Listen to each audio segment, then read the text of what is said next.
आपली मुख्यमंत्री सौर कृषी वाहिनी योजना जगातली सगळ्यात मोठी डिस्ट्रीब्युटेड सोलर एनर्जी योजना आहे। त्यातनं 100% ऍग्रीकल्चर फीडर ऊर्जीकृत आपण करणार आहोत।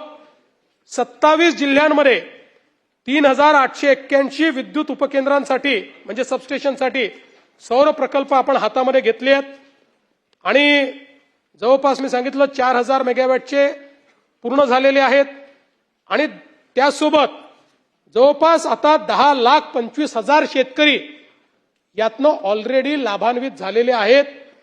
त्यांना दिवसा वीज मिळते, पण परवा दिवसा वीज मिळण्याचा विषय आला तर मला आता सांगताना आनंद वाटतो की आतापर्यंत आपण जे केलंय त्यामुळे सद्यस्थितीत राज्यात 46 लाख कृषी ग्राहकांपैकी 33 लाख कृषी ग्राहकांना आपण दिवसा वीज पुरवठा करू शकतो आहे।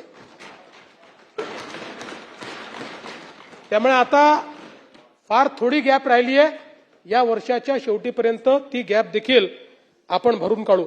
आता या योजनेमुळे शेतकऱ्याला तर दिवसा वीज मिळते, पण वीज खरेदी खर्चामध्ये 10,000 कोटी रुपयाची बचत ही महावितरणची होते।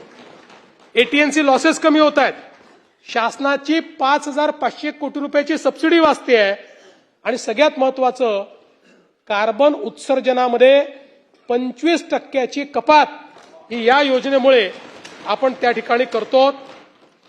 आपल्याला माहिती आहे की आपल्या मोफत जी काही बळीराजा योजना आहे त्याच्यामध्ये देखील आपण शेतकऱ्यांना काय अनुदान दिलं मी अर्थसंकल्पात सांगितलेलं आहे, त्यामुळे त्यापेक्षा अधिक मी सांगणार नाही।